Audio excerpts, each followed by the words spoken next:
Mom, एक बात बताइए मुझे, ये हमारा घर है या फिर कोई चैरिटी लॉज जहां हम किसी को भी रोड से उठा के अपने घर में बस रख लेते हैं? जबान संभाल के बात करो Mansi.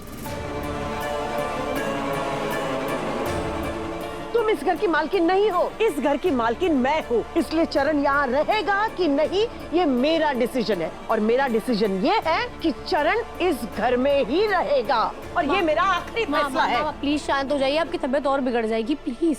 Mom, I am sorry to say, okay मैं मालकिन नहीं हूँ और मैं डिसाइड नहीं कर सकती, बट मैं इस घर की बहू हूँ और मुझे मेरे सेफ्टी के लिए बोलने का पूरा राइट है। मॉम, पहले उसने मुझ पर अटैक किया, फिर उसने अनु पर अटैक किया, फिर आपको धक्का मार के गिरा दिया उसने। अब आप कब मानेंगी कि वो इस घर में रहने लायक नहीं है, वो डेंजरस है? जब इस घर में किसी का मर्डर हो जाएगा तब आप मानेंगी कि वो एक्सट्रीमली डेंजरस है। मॉम सीधी प्लीज भगवान के लिए चुप हो जाइए, माँ की हालत तो देखिए। आप फिर से चरण भैया वाली बात चुप हो जाऊं मैं? मॉम को समझाना पड़ेगा ना, वो समझ ही नहीं रही, वो मेरी बात को सुनने को तैयार ही नहीं है। मैं क्या करूँ? बस इनफ मानसी,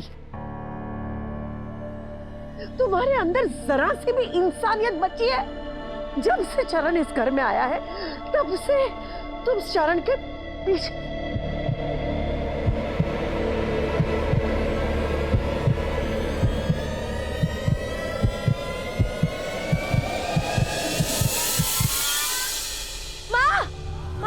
मॉम,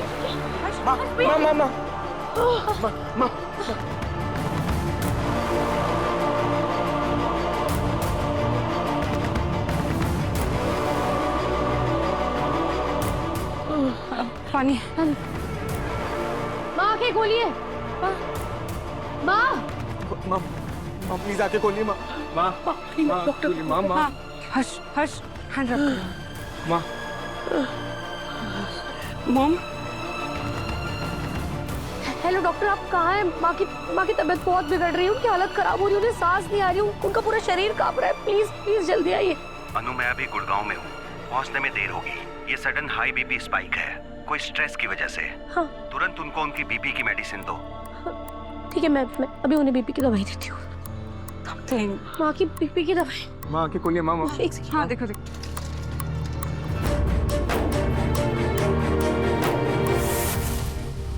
माँ की बीपी की दवाई खत्म हो गई।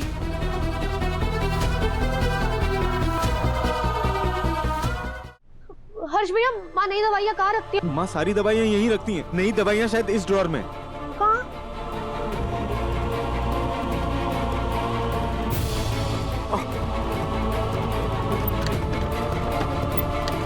ये तो लॉक है। इसकी चाबी कहाँ है? मुझे नहीं पता इसकी चाबी कहाँ है। अनु, हमारे घर में हर ड्रॉर्स की 2 चाबियां हैं। एक चाबी मॉम के पास रहती है और एक कहीं और, पर मुझे पता नहीं।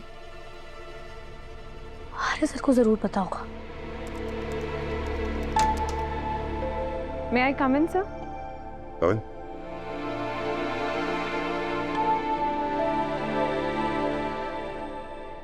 सर, आप स्ट्रेस फ्री होकर आराम से अपनी मीटिंग कर सकते हैं। मैंने चरण का मैटर संभाल लिया है और आश्रम वालों से भी बात हो गई है मेरी। गुड। अच्छा, मेरा फोन रखो और कोई भी इंपॉर्टेंट कॉल आए तो मुझे बुलवाया। Sure sir.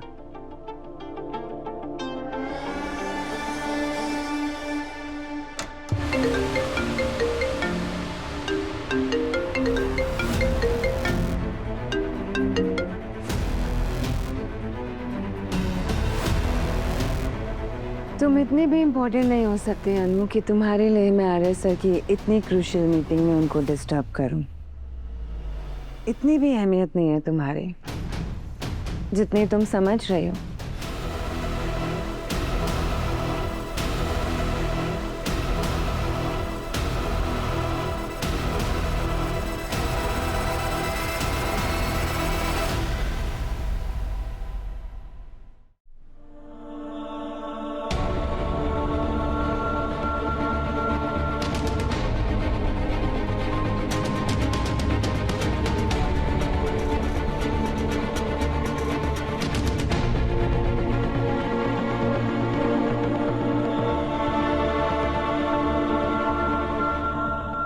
सर फोन नहीं उठा रहे। हमें कुछ भी कर उस चाबी को ढूंढना होगा। हाँ प्लीज।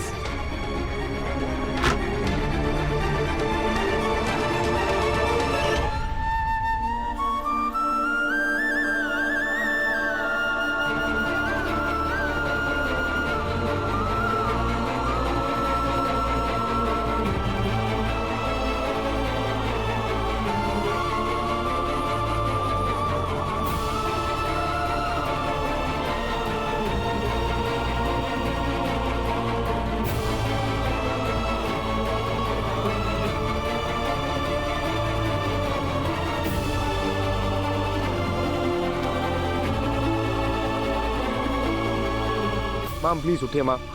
गायत्री जी,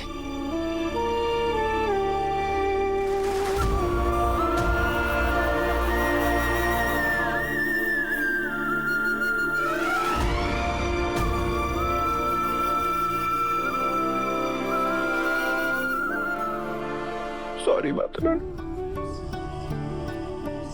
ये सब कुछ मेरे वजह से हुआ है ना। मैं कितना बुरा हूँ, बहुत बुरा हूँ मैं, मुझे पता है। मेरी वजह से उनको चोट लगी, सब कुछ मेरी वजह से हुआ है ना। माता रानी प्लीज उनको ठीक कर दो, प्लीज। मैं ना खुद को पनिश करूंगा। माता रानी वो एक बार उनको ठीक कर दो प्लीज। माता रानी सॉरी, फिर से सॉरी। 1 2 3 4 माता रानी कर दो ना, प्लीज कर दो उनको ठीक। मैं जानता हूँ मैं बुरा हूँ, सब मेरी मिस्टेक है, लेकिन आप प्लीज प्लीज एक बार उनको ठीक कर। मैं और करता हूँ, मैं पनिश करता रहूंगा अपने आप को। Okay okay.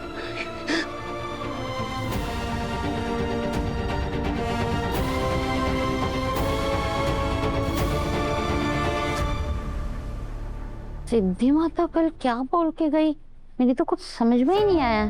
सिद्धि माता चरण को वापस आर्य जी के घर लेके गई थी।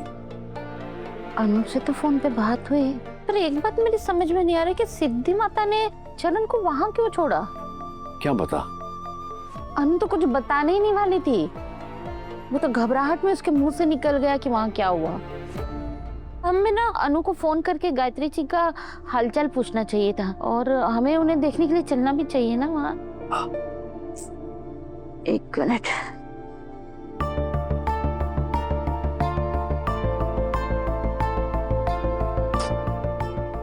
मैं तो फोन ही नहीं उठा रही।